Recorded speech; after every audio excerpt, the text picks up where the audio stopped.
Hello दोस्तों, स्वागत है आप सबका एक बार फिर आपके अपने यूट्यूब चैनल ई टीचर में। दोस्तों लेकर आए हैं जरूरी जानकारी इस वीडियो में सभी साथी कर्मचारियों के लिए। तो खबर है हमारे स्कूलों को लेकर। तो स्कूलों को कैसे खोला जाएगा, किस प्रकार खोला जाएगा, इसको लेकर है और क्या बदलाव होंगे, इसी को लेकर जानकारी लाए हैं इस वीडियो में। तो एनसीईआरटी ने इसको लेकर एक ड्राफ्ट तैयार कर लिया है और एनसीईआरटी ने इसको जो गाइडलाइन तैयार की है इसको केंद्र को सौंप भी दिया है। एक तरह से ड्राफ्ट तैयार किया गया है और अब अंतिम फैसला है उस पर सरकार ही लेगी। तो क्या-क्या गाइडलाइन में बातें कही गई है स्कूलों खोलने को लेकर, वो बात करेंगे इस वीडियो में। तो सबसे अच्छी बात ये है कि इन्होंने बात कही है वो ये है कि बच्चों को ओड इवन के आधार पर हफ्ते में 3 दिन स्कूल बुलाया जाएगा। इसके साथ ही 2 शिफ्टों में भी बुलाया जा सकता है बच्चों को और कमरे के बजाय खुले में पढ़ाई होगी तो ये बेहतर रहेगा सोशल डिस्टेंसिंग के हिसाब से। इसके साथ ही इन्होंने सुझाव दिया है एनसीईआरटी ने, वो कक्षा के हिसाब से स्कूल पहुंचने के समय में भी बच्चों के 10-10 मिनट का जो है इंटरवल या अंतराल होना ज़रूरी है। मॉर्निंग असेंबली जो होती है वो नहीं होगी। इसके साथ ही जो उन्होंने बात कही है वो आपको बता दें कि एनसीईआरटी ने स्कूल खोलने की तैयारियों को लेकर सरकार को जो गाइडलाइन दी है, ड्राफ्ट तैयार किया है, उसमें बात की है कि स्कूल खुलने के बाद कक्षा 1 के बच्चों को एक साथ स्कूल नहीं बुलाया जाएगा, यानी सभी कक्षा के बच्चों को अलग-अलग अंतराल के हिसाब से बुलाया जाएगा। इसके लिए जो रोल नंबर होते हैं उनके उसके आधार पर ओड इवन फार्मूला लागू किया जाएगा और 2 शिफ्टों में बुलाया जाएगा।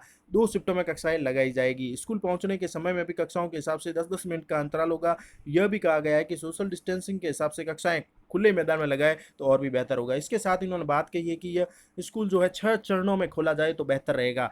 तो पहले चरण में 11वीं और 12वीं की कक्षाएँ शुरू हो जाएगी। उसके बाद 1 हफ्ते के बाद 9वीं और 10वीं की कक्षाएँ शुरू होगी। इसके साथ ही अगले हफ्ते में छठी से लेकर 8वीं तक की कक्षाएँ शुरू हो जाएगी। इसी प्रकार तीसरे हफ्ते में तीसरी से 5वीं तक कक्षाएँ शुरू होगी और चौथे हफ्ते में पहली से दूसरी की कक्षाएँ शुरू होगी और 5वें हफ्ते में अभिभावकों की सहमति के आधार पर ही नर्सरी व केजी की कक्षाएँ शुरू की जा सकेगी। इस प्रकार गाइडलाइन ने 6 चरणों में स्कूल खोलने का सुझाव दिया है केंद्र सरकार को। लेकिन जो कंटेनमेंट ज़ोन होते हैं, जहाँ पर ज़्यादा पॉजिटिव वगैरह है कोरोना, तो वहाँ पर स्कूल पूरी तरह से बंद ही रहेंगे, जब तक वह इलाका ग्रीन ज़ोन नहीं बन जाता। इस प्रकार की गाइडलाइन तैयार की है एनसीईआरटी ने। इसके साथ ही स्कूल को लेकर बात कही है उन्होंने, अगर मौसम खराब होने पर कमरे में कक्षा लगानी पड़ी तो एयर कंडीशन जो है बंद रखना होगा और साथ ही खिड़की दरवाजे खुले रखने होंगे।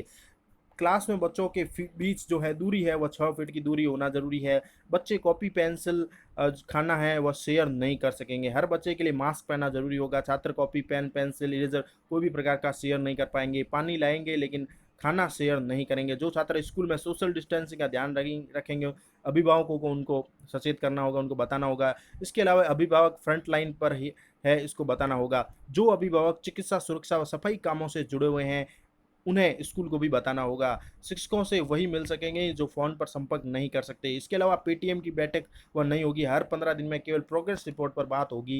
ट्रांसपोर्ट के लेकर जो गाइडलाइन में बात कही गई है वो ये है कि ट्रांसपोर्ट को लेकर विस्तृत गाइडलाइन जल्दी जारी होगी। फिलहाल यही कहा गया है कि एक सीट पर एक बच्चा बैठेगा।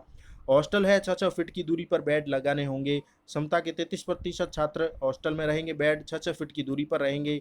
वे बाजार भी नहीं जा सकेंगे। इसको लेकर इस प्रकार जो है गाइडलाइन जारी की है। एनसीईआरटी ने ये गाइडलाइन तैयार की है और केंद्र को सौंपी है और अंतिम फैसला जो है वो सरकार करेगी और भी गाइडलाइन में कुछ परिवर्तन चेंजेज हो सकते हैं। इसके साथ ही दोस्तों एक और बात, गृह मंत्रालय ने स्कूल खोलने की मंजूरी के बाद जो अगर दे देती है मंजूरी, उसके बाद क्या होगा कि राज्यों को भी निर्देश दिए गए हैं। राज्य अब उसके हिसाब से निर्णय लेंगे। गृह मंत्रालय से स्कूल खोलने की जब मंजूरी मिल जाएगी उसके बाद राज्यों को निर्देश मिलेंगे। राज्य उसके आधार पर ही काम करेंगे। हो सकता है कोरोना के कारण है स्कूल का सिलेबस वो कम हो सकता है। जून अंत तक गाइडलाइन आ सकती है। सोशल डिस्टेंसिंग का भी पूरा ध्यान रखना है स्कूलों में। तो सेशन 2020-21 में जो है नया सेशन शुरू है। स्कूल सिलेबस को कम करने की योजना भी है। मानव संसाधन विकास मंत्री रमेश पोखरियाल ने मंगलवार को एक ट्वीट के जरिए यह जानकारी दी है। उन्होंने कहा है कि वर्तमान परिस्थितियों को देखते हुए बहुत से पेरेंट्स और टीचर्स की रिक्वेस्ट के बाद हम आने वाले एकेडमिक ईयर के लिए सिलेबस को घटाने और इंस्ट्रक्शनल घंटे कम करने के विकल्प पर विचार कर रहे हैं।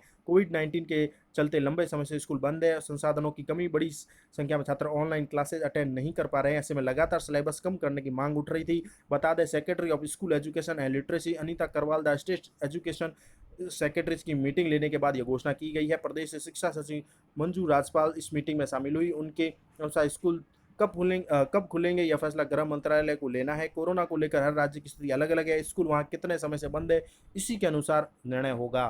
तो जेई व नीट सिलेबस भी कम होने की संभावना। स्कूलों के जो सिलेबस है वो भी कम हो सकती है। ऐसी जानकारी ट्वीट के जरिए दी है मानव संसाधन विकास मंत्रालय ने। इसके साथ ही एक और जानकारी दूंगा दोस्तों आपको, वो ये है कि आरएस भर्ती जो है उसके नियमों में संशोधन कर दिया गया है। अब रिक्तियों के 15 गुना अभ्यर्थी दे सकेंगे मुख्य परीक्षा। आपको पता है कि आरएस में प्री और मेन 2 एग्जाम होते हैं, तो सरकार ने अब यूपीएससी की तर्ज पर आरएस भर्ती करने की तैयारी की है।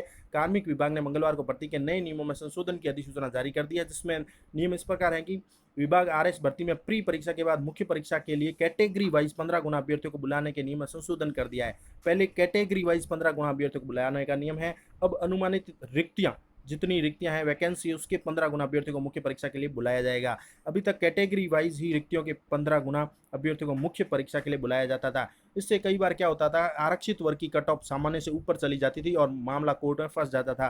कार्मिक विभाग ने अधिसूचना में कहा है कि वर्ष 2013 व 16 और 18 में हुई आरएस भर्तियों में 15 गुना से अधिक बुलाए गए आरक्षित वर्ग के ऐसे अभ्यर्थी जिन्होंने प्रारंभिक परीक्षा में सामान्य वर्ग की कट ऑफ के बराबर या अधिक अंक प्राप्त किए हैं, उनको भी मुख्य परीक्षा में पात्र माना गया है। सरकार अब इसको अदालत में पेश करेगी ताकि आरएस भर्ती 2018 का मामला जो है मुख्य परीक्षा के परिणाम का रास्ता भी साफ हो सके। तो इस प्रकार आरएस भर्ती में भी नियमों में संशोधन किया गया है कि 15 गुना अभ्यर्थी दे सकते हैं अब मुख्य परीक्षा। तो ये थी कुछ महत्वपूर्ण खबरें। एक बार फिर स्वागत है और thank you for watching our channel e teacher. Video अच्छा लगे तो एक लाइक जरूर करें। Thank you for watching our channel e teacher.